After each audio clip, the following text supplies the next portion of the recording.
Alors, attends, mais ça, papa, on retard la seconde, ma bon, il s'est été évité ce qui boumait, c'est à la Zara, bientôt. C'est pas attendre, c'est pas tambour, la te éviter. Bateau, parce que quand on prend le premier environnement, parce que la chose qui boule est bêtise. Parce que la foule, on va pouvoir nous prendre, on va pouvoir en Catanie. À partir de la nuit, ça, Misala, n'a que mon bimano, mon token du corps bâton. Place à reconnaître que comme il a posé Zinga. Donc, il y a des choses qui sont sur ma place. Télévision balo attends mais ça papa on retard la seconde makambo bon il s'est été évité ce qui boumait c'est à la Zara bientôt c'est pas attendre c'est pas tambour la te éviter bateau parce que quand on prend le premier environnement parce que la chose qui boule est bêtise parce que la foule on va pouvoir nous prendre on va pouvoir en Catanie à partir de la nuit ça Misala n'a que mon bimano mon token du corps bâton place à reconnaître que comme il a posé Zinga. Donc il y a des choses qui sont sur ma place. Télévision balo attends mais ça papa on retard la seconde makambo bon il s'est été évité ce qui boumait c'est à la Zara bientôt c'est pas attendre c'est pas tambour la te éviter bateau parce que quand on prend le premier environnement parce que la chose qui boule. Mesdames et messieurs, merci de nous faire confiance et de rester branchés sur les antennes de votre télévision que l'équipe Belé Mingi Grand Lussolo toyé une fois de plus Sibino Oezali Grand Lussolo saison D votre émission il y a décryptage et information actualité générale il y a République démocratique du Congo Kagane boyebi idéologie na biso totika liwana to bouger te abiso lobelaka mingi mambo etali population parce que tolobaka Congo oeza Félix Antoine Tshisekedi Congo ezali ya Pepito Dilala Congo ezali ya Ronald Kisamba Siamazulu Congo oyo ezali pe ya Ngami Kelange Loluma Congo oyo ezali ya Platini Ibanda na Samuel Kalonji o baza na niveau ya régie Congo ezali ya yo mama oza koteka ndunda na wenze Congo ezali ya yo jeune obimaki na tongo oke kokosala cirage Congo ezali ya bandeko nyonso ba chayer ba coopérant baza kotambola na ville Congo na biso tout donc mutu na mutu bisika ya zwami il faut apporter part na ye pour le développement intégral il y a République démocratique du Congo. Alors toujours dans le cadre de l'émission Nabino désormais vous allez nous suivre numéro Nabiso est affiché et ça sera toujours opérationnel 24 heures sur 24 heures. Vous pouvez nous appeler à tout moment pour nous suggérer des questions, des sujets, des remarques. En tout cas, nous sommes très disponibles pour informer, pour annotation, pour même on n'a pas suivi parce que notre rôle, notre devoir, c'est d'informer, notre devoir, c'est de vous accompagner. Merci. Déjà appel, message. Il y aura un moment où nous allons vous laisser la place.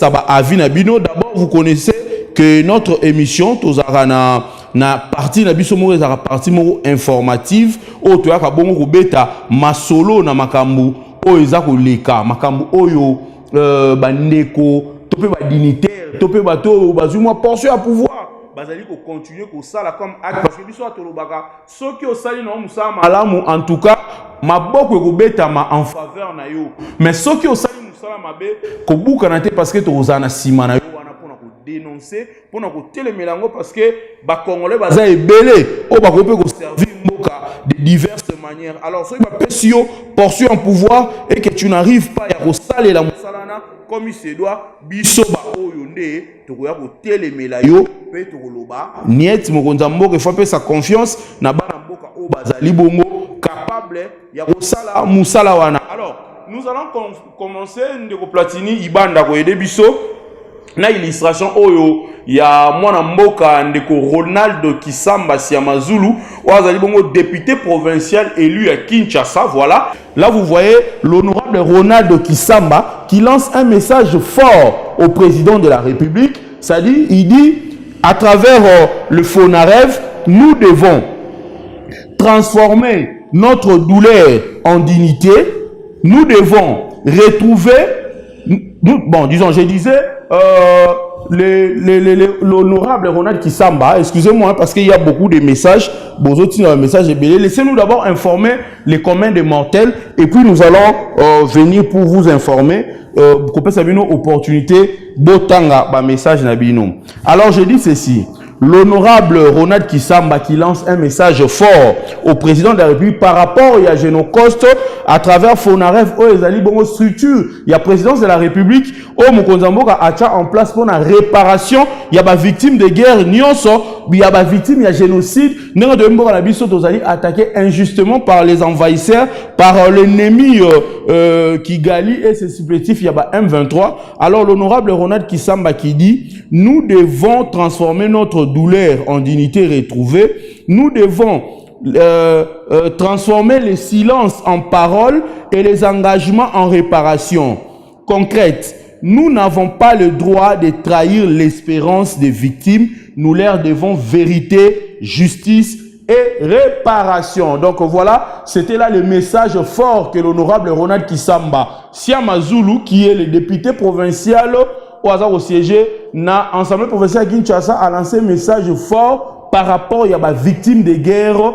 Oyo Mokonzi Mboka apesi Fonarev mission munene ya ko honorer bango ya ko sa bango réparation bakota na ba droit na bango parce que l'impunité ne sera jamais notre domaine. Mutu nyonso a contribué na mabe à kofuta, mais nous avons la dignité, nous Congolais, à travers l'honorable Ronald Kisamba yako honorer batu oyo silence na bango na to transformer en parole et puis tozan à droite à trahir espérance ya batu na ba ça la réintégrer na société ba vivre encore espoir une fois de plus. Merci beaucoup Platini et nous allons prendre notre deuxième information. Les alliés concerner structure MAC les alliés bongo les structures, il y a des journalistes qui accompagnent ba action, il y a chef de l'État Félix Antoine Tshisekedi nego tozali komona à travers coordonnateur na bango adjoint de Kodeka Limbamba a lancé message fort il y a pour soutenir le président de la République à travers gouvernement yebi kezali ko ya kala mingité pour la intégration à personnes honnêtes va travailler en faveur il y a équilibre social et puis en faveur il y a développement il y a mboka na biso bandeko bazali ba jeunes journalistes basala musala na bango toujours permettre à président de la République balobi bango ba ko soutenir ba œuvre o ezali bon ko bénéficier na population pe ba ko telemela ba anti valeur nyonso e ko dans le cadre ya ko freiner développement il y a République démocratique du Congo. Je salue plusieurs amis au Bazan Wanakati, je vois le coordonnateur adjoint de Kalimbamba, je vois Jean Singoi, je vois Alain Sika et beaucoup d'autres figures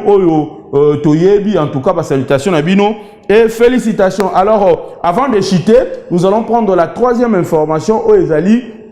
Bandekonabiso, il y a sinistré de Kinshasa pour le développement. Au Ezali Bongo, ONG Moko, ezalaka à niveau ya Kingabwa, ezalaka kokama Manandekonabiso, fin lerkai Seleo, Mabuluki, Oyo Bandeko, Oyo Bazali ba sinistré, Balobi Bango Bakokanga Maboko te. Bazo je appelle bon wa politicien te en attendant bango ba s'organiser ba sala ba salon na bango ba sala ba mouvement o eza ko bénéficier na développement de au moni sujet na biso to lobi gouverner nos territoires autrement. Quel bourgmestre pour demain? C'est-à-dire développement à République démocratique du Congo, il faut où t'en as une base. Talabandeko à travers SKD, sinistré de Kinshasa pour le développement, Ondeko Seleo Mabulu qui fin l'erkai à Kambaka. Balobi ba ovanda Kimiate Bango Moussala, baza ko soutenir le président de la République sans que base de la financement, il y a député, il y a sénateur, ceux qui paient un nani, Bango na nous basala comme ça na Bango. Alors nous lançons un message fort au président de la République,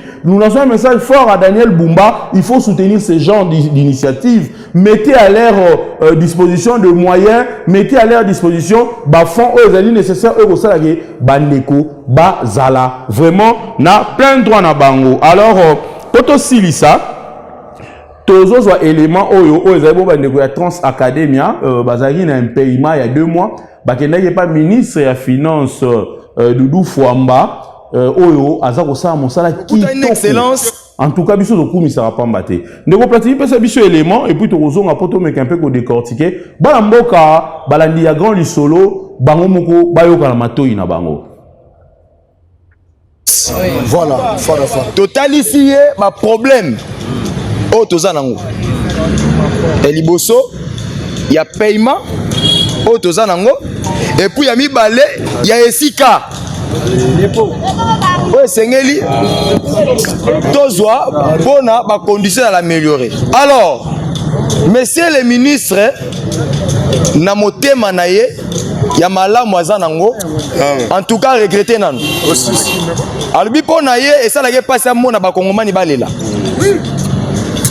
esalaki mpasi mais eloko ya liboso totalisi eza na dete oyo ya 400 000 na moko ya 200 000 ya niongo tokotaka na banque po bafutaka biso na mois de mai. Monsieur ministre alobi boye il est vrai que ba urgence eza de gauche à droite mais biso pe tokoti na kati ya ba priorité.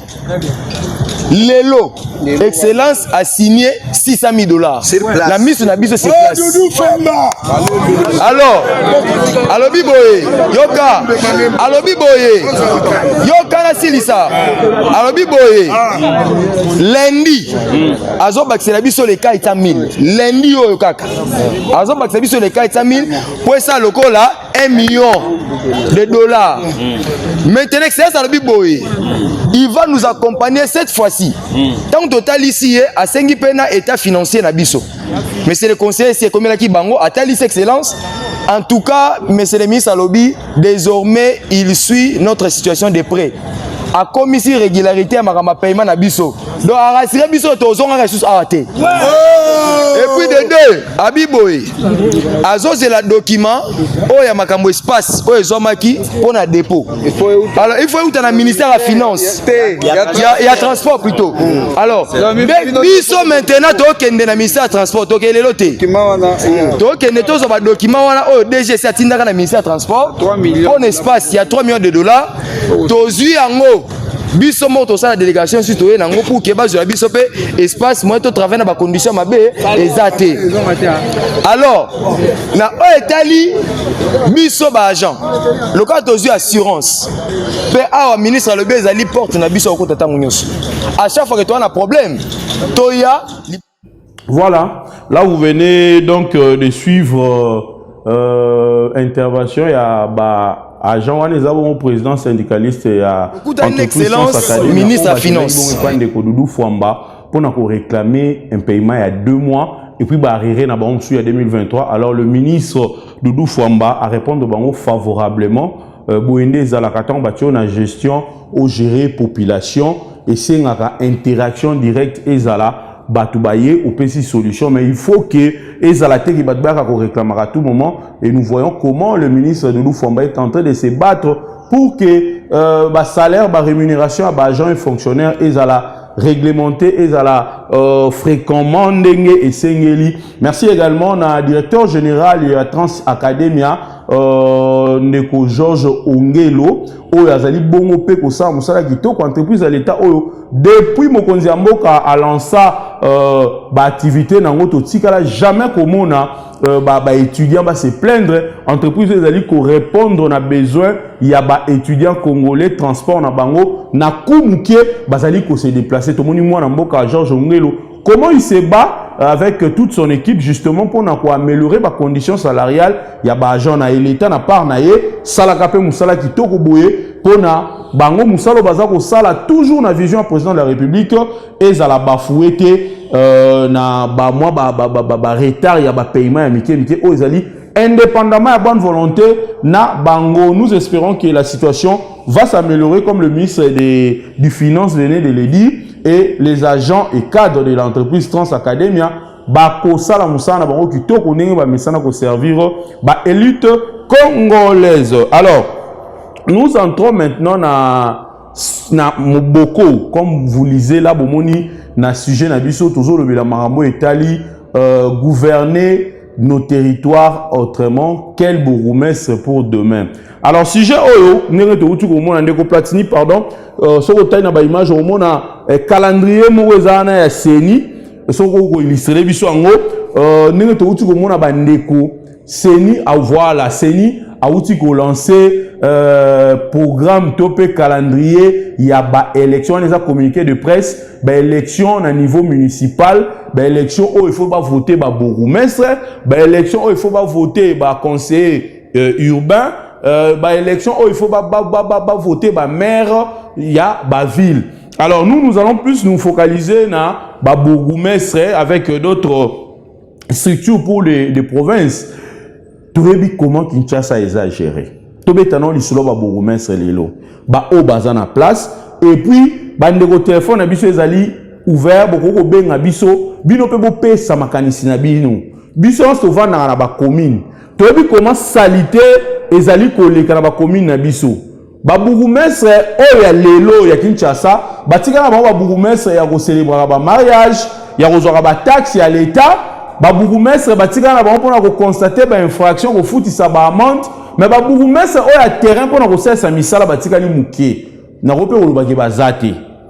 Alors même ba conseillers municipaux autorité ko voter moyen ba sala musala ba moi parce que incompatibilité ezali ndenge toyebi ba bourgmestre baza en place ça ba bourgmestre baza qui nommé par l'ordonnance présidentielle alors que selon la loi électorale ba bourgmestre faut pas la voter na ba conseillers municipaux pour ba conseil wana nde conseil municipal wana nde ekosala ka musala ya ko contrôler ka ba bourgmestre na biso. Lelo na Kinshasa nous allons prendre quelques communes échantillons en tout cas on a yebi personnellement gestion nango il y a des communes où on a une gestion chaotique vous voyez. Alors, bourgmestre, musala bourgmestre zana nini parce que c'est ça aussi la grande question. Oh batou, barati. Nous avons eu le temps à relever la makamba bourgmestre plusieurs fois ici dans Grand Lusolo. Kota Lisabatou, comment est-ce qu'un bourgmestre peut travailler et puis attribution on a pas devoir ya bourgmestre eza nini. Mais on a pas devoir on a pas attribution vous allez constater malheureusement inefficacité à bourgmestre. D'ailleurs hier mon gouverneur a outil ko lelango plusieurs fois dans la réunion à ça ko convoquer bango que les bourgmestres sont inefficaces. Ça dit que baza ko ka musala te. Ba bourgmestre o baza en place ne to uta ko loba ah baza ko confondre musala na bango. Bourgmestre azali représentant un président de la République na municipalité na entité wana bien déterminée na commune na ye.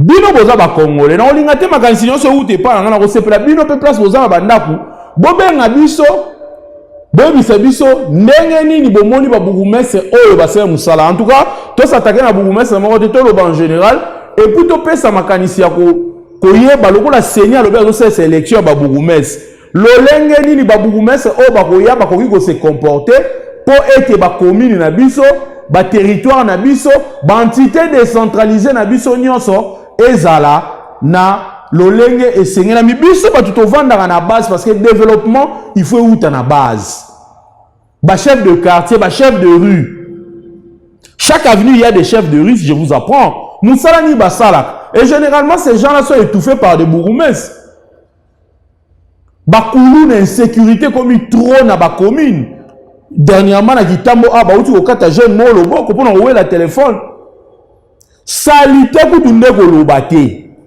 insalubrité totale dans la ville province de Kinshasa. Kinshasa est bonga depuis ya tozela rango. Bon, nous espérons quand même que les choses vont s'améliorer. Mais bateau bazaki censé pour accompagner le gouverneur Daniel Bumba et ça ba bourgmestre wana parce que ils sont subventionnés hein, moi 2 3 4 fois en tout cas Daniel Bumba tanga kotagi a pesa bon moi le meilleur. Non bonsoir oyo bosa assainissement na ba commune na bino.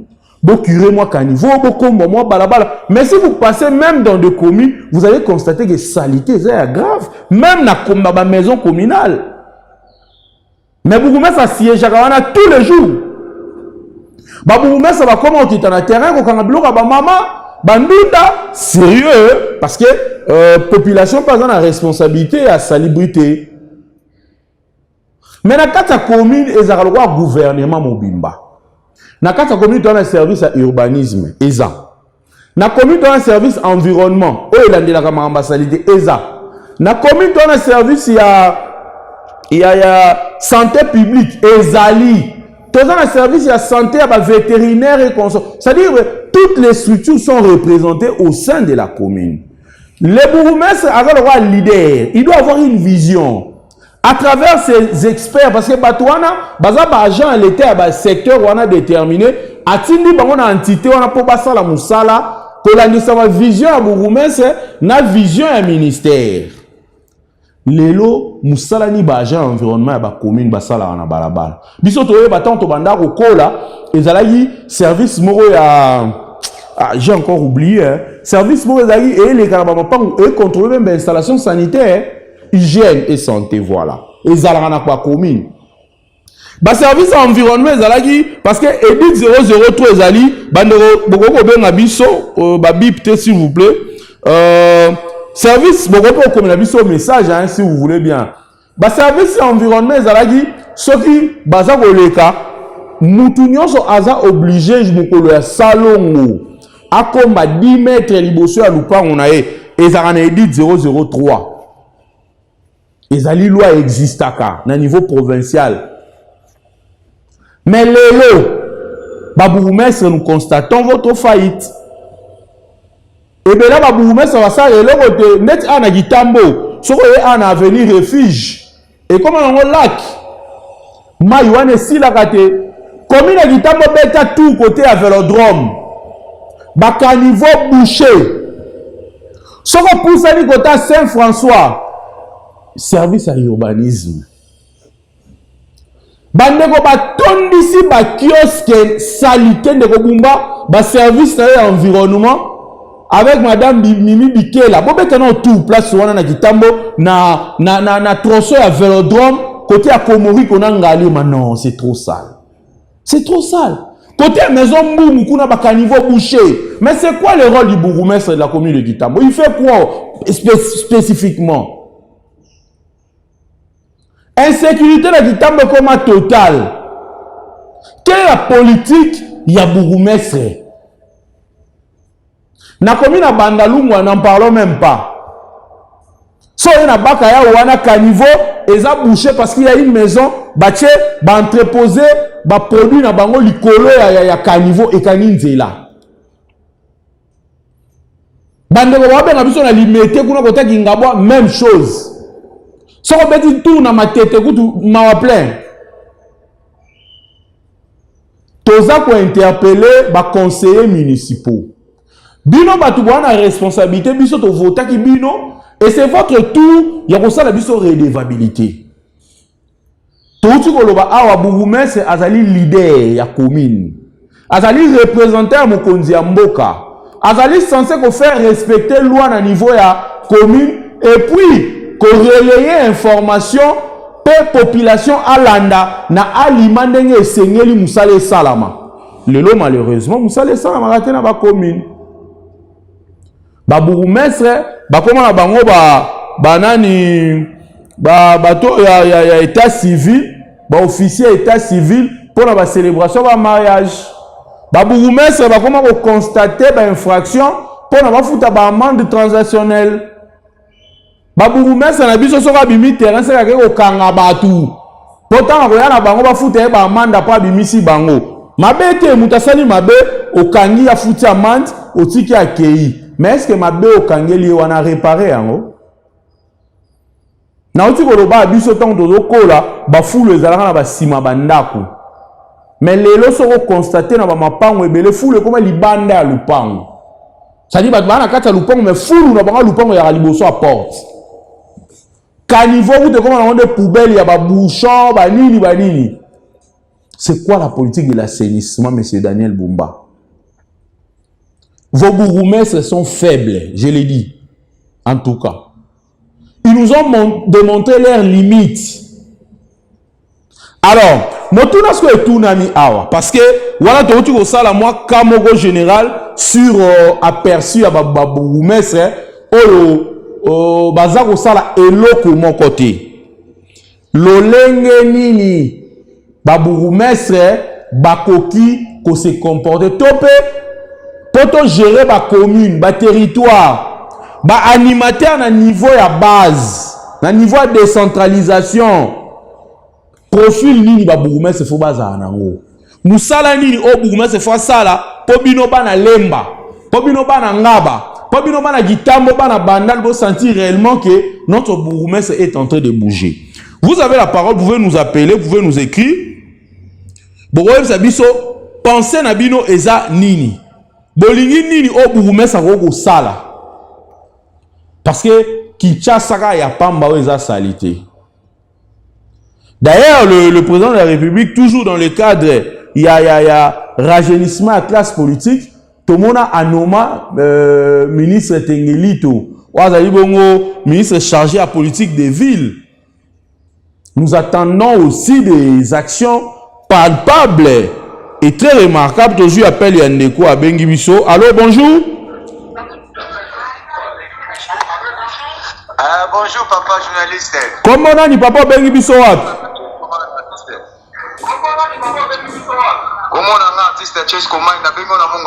Merci beaucoup de Chesco Man depuis Monga Fula. Toujours bien likamotali babugu mesre. Likanisi na ezali nini? Bon, na likanisi na ngeza na papa na ngai. Donc simbi po wana zo luka po bu mesre. Na leli bakati na po neza lo kwa change kangamba liboso pe na téléphone na benga po na susa quartier na ngai. Merci. Nazana Monga Fula na quartier chat. Bukumete moi qui dit c'est l'intérieur alobi pona ba ujana o bazoka ngabiso bete. Ujana to poto la téléphone azoka ngabaje na quartier chat. Bukumete alobi mais atelo mo de salami. Baba ujana nde bana ba policier. Ba policier ba tieso na certain. Kaka bukumete kolongola makula kende boy. Baba ndili suko kanga lisusu. Oza na carte, bakangiona mpa mikolo, utosala wenze, bakuanga baboteli bakena mo. Mais bukumesa otolo ba ona pokwa. Mais na bibo ndeko, bandeko pe baza ko fustiger insécurité, omoni ba milliers na bino wana ba kuluna ba komi ko sa musama be makasi. Peut-être politique ou la police a tient en place des appels pour la combattre la bino. Papa kuluna esika kuluna sala maka. Bakuba bakenda kuna te babanga.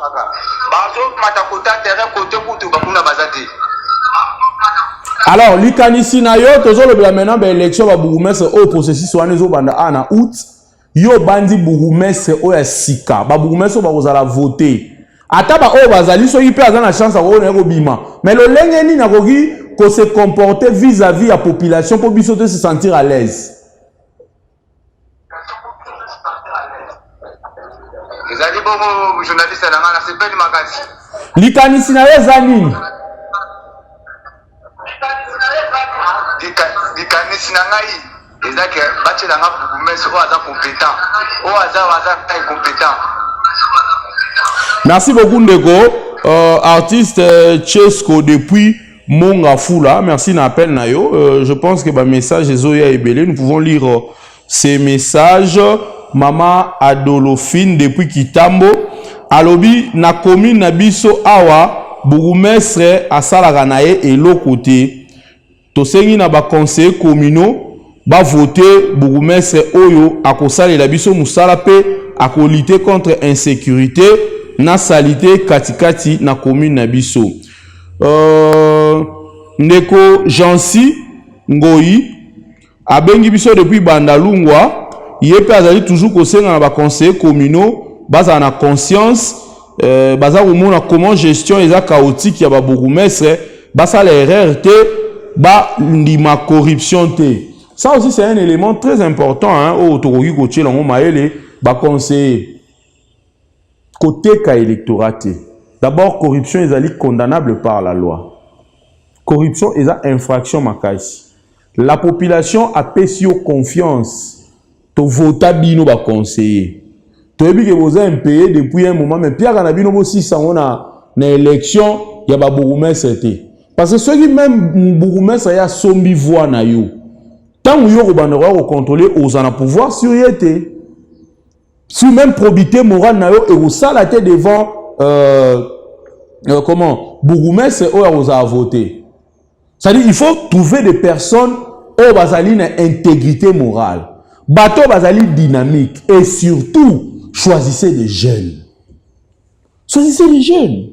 Ils ont la force, ils ont l'initiative. Vous voyez? Trouvez des jeunes, trouvez des personnes qui sont aptes. Il y a ça les lamboka. Exactement, trouvez les bisous. Bon, on toboite que ba mikolo ba par rapport à l'expérience, mais moi j'encourage plus rajeunissement politique.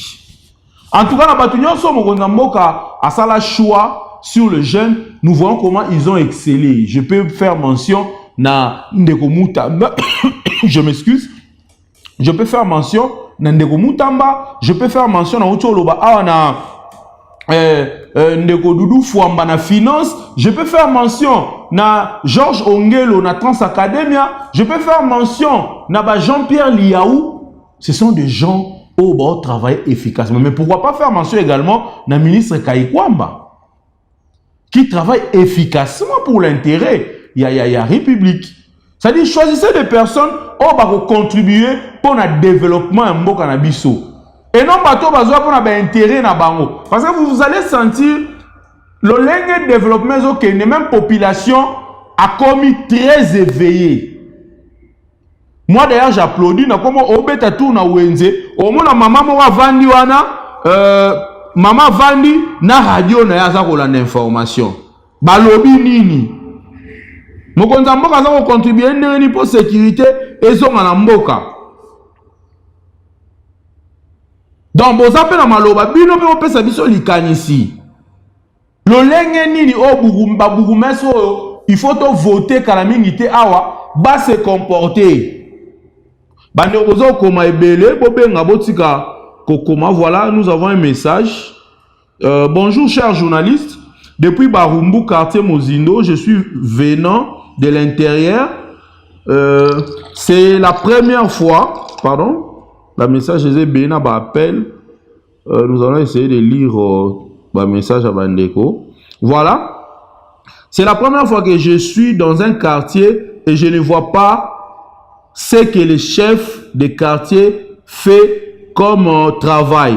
Devant sa résidence, il y a un petit canal, mais on jette les boules de foufou dans ce canal. Il y a un tas de ordures devant son bureau sur Itaga. Il y a des motos sont parquées nulle part sur l'étendue de la République, seul à Kinshasa. Le président de la République est reproché pour la saleté du quartier. Les acteurs au niveau de la décentralisation ne font rien, chers journalistes.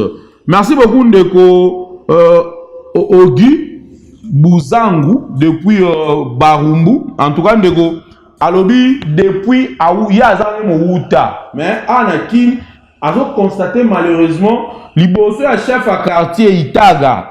Bureau à quartier. Merci beaucoup Ndeko. Message nayo est commis. Et c'est comme ça. Alors, il faut nous dire maintenant, wana totangeza oyo constaté. Comment voulez-vous que autorité municipale au Baroya va se comporter pour comme développement, pour lutter contre salubrité, pour lutter contre la sonorisation. Ça aussi. Il y a même un document que le gouverneur avait signé contre la sonorisation. Même ministère, il y a Didier Tengelito, il y a politique des villes. Vous constaterez malheureusement, école. Mais il y a des bars à côté. Des terrasses. Vous constaterez bizarrement, je m'excuse, une église, plus de 4 églises sur une même avenue. Je ne suis pas contre le pasteur, hein, mais on doit deux fois dire la vérité. C'est compliqué. C'est très compliqué. On appelle ça Moussala Bougoumès. Parce que dans le but, dans 4 communes, service à l'urbanisme et à l'île. L'urbanisme, ça, on va réguler. On ne peut pas accepter le bosso hôpital, bosso côté la terrasse. Toujours appelle un déco avec Bisso. Allô, bonjour. Allô? Allô? Bonjour, Ndeko, comment on a avec Bisso?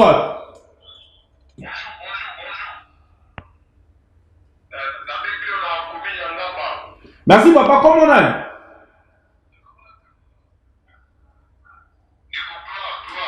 Alors, Ndeko Gloire, depuis là-bas, sujet à Bisso, un profil, ni va beaucoup mettre au voter. Tu fais conseiller municipal, Bisso, tu voter, voter. Il faut pas aller. D'abord, c'est le état des lieux en Gaba. Beaucoup mais ça m'a se comporter malade.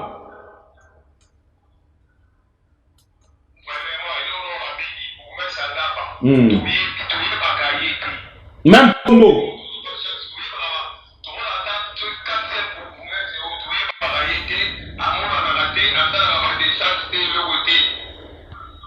Alors, sur ce profil nini bourgmestre oyakoya il faut azala nango. Profil à liboso. Descendre wana notamment tozana ba eza ba caniveau pour tirage. Profil ya liboso faza nango nanu. Faza la notable non ya mabele wana. Mwana mabele. Di municipalité na ye. Azana mwana mabele ou ayebi mabele za te ba sur la biso a aussi des communes une autre. O memeli biso nanga ba mo teke.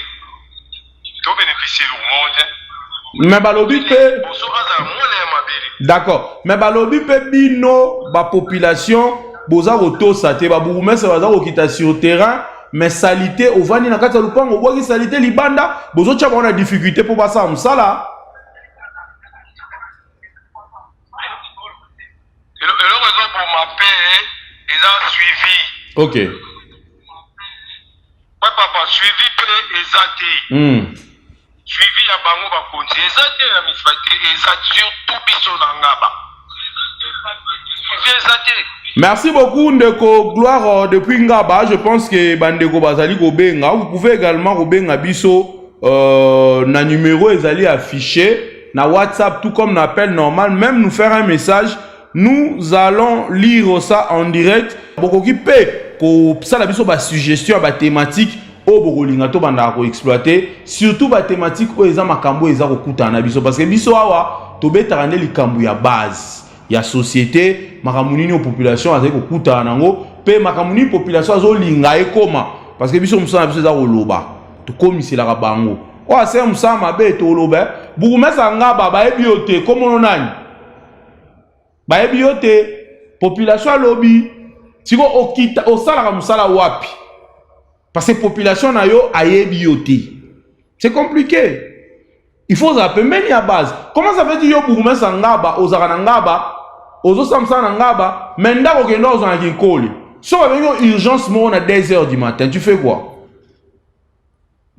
Il faut être dans ta municipalité okoye baba problème ou ezali même na société bino pe ba bourgmestre bo approcher ba chef de rue na ba chef de quartier parce que chef de rue a na avenue wana ndaku na ezala wana ayebi ba problème ayebi na ba kombo abatu na ba pays mususu ba découvrir ba infiltrer comment to mboka na biso ba toza ko combattre ba infiltration chef de rue tanga moni mutu moka esika na avenue na ye na adresse boy directement ko informer na chef à quartier ko mettre na bourgmestre on mettre na c'est comme ça.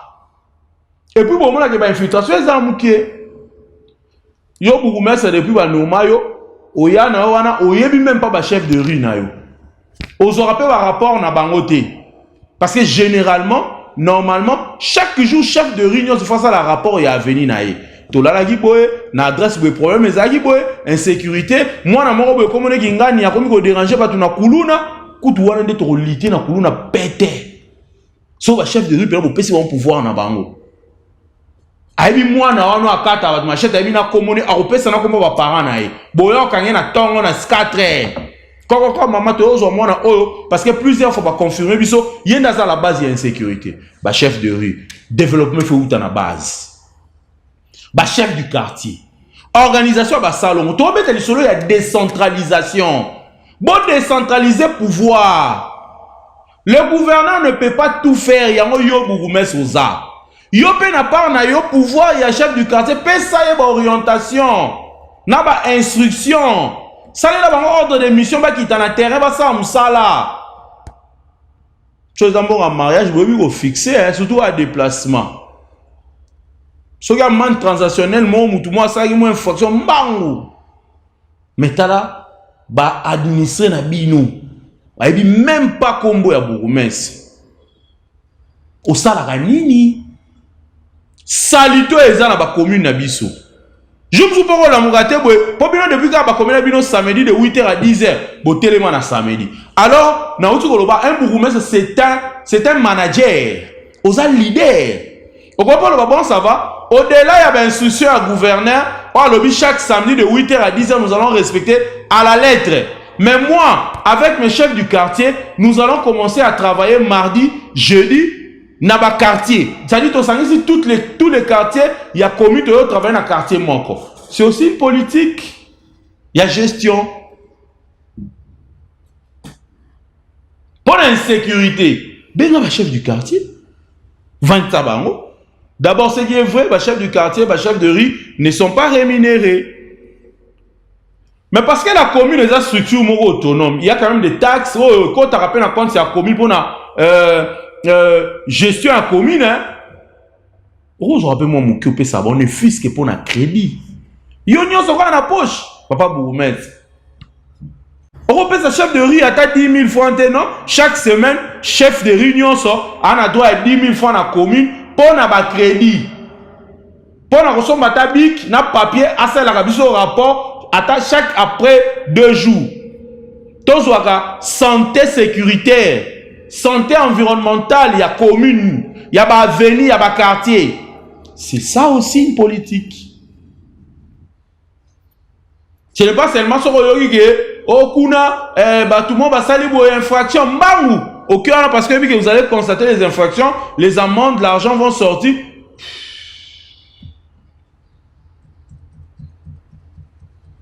La commune à Kinshasa peut comme propre.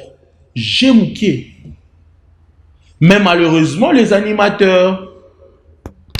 Moutouma avant l'année, ceux qui n'ont pas fou là, nani, bourgmestre na commune, il y a Gombe par exemple. Non seulement il y a Gombe, abani ko la Gombe. Mais tant que la Gombe, azo ça la mon intérêt que ko bongisa place il y a avant na monga fou là. Est-ce que nous ne pouvons pas donner la chance à les natifs et à la commune? Et ça, séparatisme, c'est aussi une politique, il y a développement. Parce que Moutou, on a le bête à solo, il y a chef de rue, il y a chef de quartier. Ça dit, il y a un problème, il y a commune ou ana. Il y a une commune, il y a une commune 19h à venir au Moutou, les kate. Déjà, pour mettre 17h, il y a un bureau à l'État, à Kenae. Samedi, vous le voyez, vous allez journée à administration et ça la raté. Alors, comme tu peux le collater dans la communauté, c'est compliqué. Les élections arrivent. Les conseillers communaux, en tout cas, choisissez des personnes idéales. Des gens qui peuvent travailler pour le développement de la République démocratique du Congo et de nos communes. Ici à Kinshasa, nous avons 24 communes, mais je fais également mention sur toutes les villes de la République démocratique du Congo. Place nous sommes élections aux a touché. Beaucoup na bateau yo, baza dynamique. Comment voulez-vous que ma commune va venir na biso et ça la développer pendant que chef y a commune, chef du quartier à 80 ans. Chef de rue, abima même pas ma le vimba. Ba poste na apparemment, to comment on a un défaut, ba mi kolon défaut ba sale la ngo. Alors que tous a jeune moro boy wana comme Rodrigue avant na venir so courir ke yé. So mai ba katika yem ta cotiser ba facture ke o déclarer. O kulu na mo e bandi boy yem to mobiliser ba jeune ba ki sala mo mouvement mo boy pour ba lutter contre l'insécurité. Mais est-ce que leadership wana? On ne peut pas trouver ces gens comme ça qui sont éveillés au va travailler en faveur de la communauté d'abord gratuitement. Boucher chef de rue. Bon, désormais, Moussalao désormais est venu information parce qu'il le fait déjà. C'est lui qui motive ses amis jeunes à venir chaque samedi. Il y a tout qui rate terrasse au rota maïboy comme au bimalbanda gratuitement. Ils ont déjà passion à eux. Hier, nous avons batasinel bayaba chumu la babong sakouan. Est-ce que pas na wana basala na ba avenue nyonso na bi bango? Toutes les avenues baza. Toko cha bango te. Attends le niveau ba ya ba chef de rue. Attends un moi parce que le rotokoma ko bo malambo na biso nyonso comme français. C'est-à-dire azama elle était bo le ba français te. C'est dommage. Moi, d'abord, intelligence, c'est dans la langue. Intelligence, c'est en français. Et à la base, nous sommes en français, c'est-à-dire bonjour. Mais ça vandisele au makanisi na lingalo kimi hein. Beaucoup de moi na bo encadré, bo secondaire ata na mutu mo boye, azana moi moral ya bien. Ou soit chef du quartier azana, chaque fois yo bando les rapports chef du quartier couleur na papier. Tu utiliser ma bongo. Tu limiter bon le roi là tu couper a derrière azana mael était ebo komater ebini. Non. Cette motivation là, patriotisme, nationalisme, on a yazana on a quatre. Tout c'est là ngoko. Tout c'est là. J'interpelle le gouverneur Daniel Bumba. Tous les belés na part nao. Kinshasa zaka zandu te. Oto mabanzela po zandu. Non, Kinshasa zaka zandu te. Kinshasa yape monga fula. Kinshasa yape kitambo. Kinshasa yape nsele, yape maluku. Boti ko distribution, to sa la veni plateau, to sa veni po zandu za accessible. Après wana siko. Sanité to tiki na biso. Pendant que on subventionne ma bourgmestre au mbongo, ce qui 3 fois mon bimba. Bon, je ne peux pas citer des montants, mais quand même on subventionne. Au pays bon pour l'assainissement. Moussani Basali, est-ce que au Sali bango déjà bilan? Est-ce que au pays bango ba bisayo redevabilité Moussani to Sali? Parce que ça, vous avez une commune, on ça n'a pas n'engagé zalaki.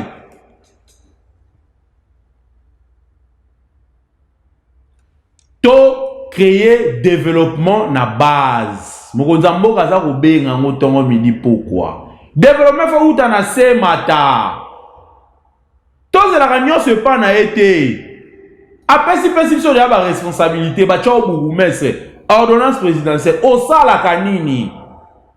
Tchoko longa la commune wana peno longa na commune wana obeta ka pe ni solo ke na zala ka bourgmestre commune wana au sala nini. Okomba wapi eloko nini o population ya commune on a ba kovanda bazotala ba ah obi ke bon pena so yito talango eza intel hein eloko so to talango pena boye na commune ya Kinshasa te o pepito gilala mutatika ah te obi eloko pena na bumbu pena so tali boye te o Ronald Kisamba osala nini papa bourgmestre maman bourgmestre population azo vivre on dirait azarana ba condité. Nos communes sont à lambeau. Tozo vivre na ba soto. Na otu ko loba wat. Ba service à hygiène. O ya kala wana ezali ba okota tina ba toilette, ba douche, ba taso yi boza propre. So ba proposer aux convocation, boye ko futa. Mbongo na commune peut ba sanctionner bino grave. Pour prochainement pour ça la ngote. Parce que ko futa mande arabien.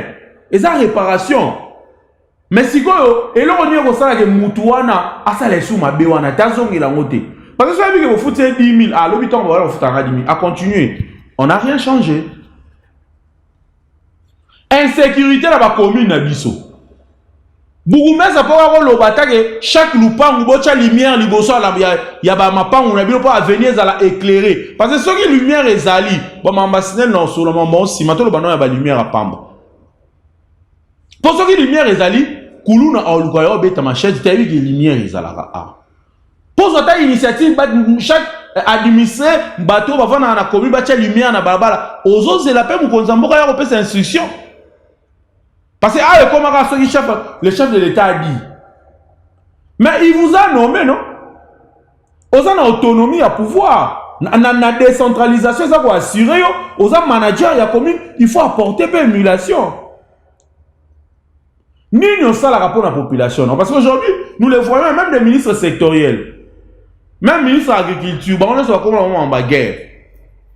Oh, à l'est, les chefs de l'État avaient dit nous sommes, mais papa Bilanga. Pour me dire, rappel au-delà, est ce que bien. À l'oba, ma revanche, il y a sous-sol sur le sol. Armée verte.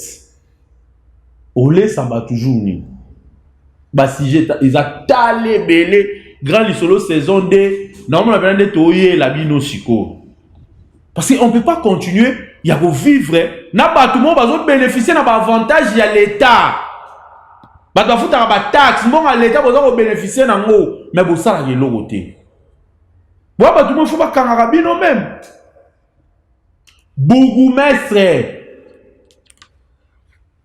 En tout cas, vous avez belé 0 sur 10 en tout cas. Ndeko Bumba, au pesa bana mibali wana na bana basi wana mbongo basa l'assainissement, il faut tout na. Et kenda wapi bande baza comme la biso un message belé awa. Vous pouvez nous écrire hein, s'il vous plaît. Boko benga biso, bino pe place bozwami, boye bisabiso comment est-ce que excusez, comment est-ce que bolingi profil ya ba bourgmestre bazala parce que ben élection ya ba bourgmestre eza ko banda na août. Yo pe elenge omoni ki oza capable de servir commune na yo. À partir déjà le 25, Seigneur zo fungula ba bureau na ya ba réception na ba traitement ya ba candidature ya ba bourgmestre. Uchami tout. Toboyi na biso ba composition ya ba parti politique. Oh, il faut qu'il y ait arrangement, nous devons envoyer au quotidien na mutuwa na za compétente aya ko gérer commune. Donc je pense que nous avons eu presque 1 heure du temps to beti lisolo ya ba bourgmestre. Nous constatons malheureusement que nos bourgmestres ne font rien du tout. Ba bourgmestre basalaka eloko moko te. Tovunga vana na kisasa. Na yebi ba commune pe ebele. La majorité de nos bourgmestres ne font rien. Touti ko la sanu mo mobali moko aseli au fin l'air kai. Azaka na mo ONG ne mo les sinistres de Kinshasa pour le développement ba kombo ba pau ba sala kasala mo tous les samedis. Sans qu'on financement la commune, tu peux me limiter le roi bon wana linkingabo, aïe la bangata moi combo, moi pas où, bozoabwe, rien. Limiter ça ma député. Pourquoi pas Daniel Boubo aux structure ya boye, ba ONG ba komba kana bo pesi ba mo pe moi marcher. Moi bon wana zo kota eza ko sunga bandeko parce que baza déjà na initiative. Elenya bebo zo été au chef à quartier.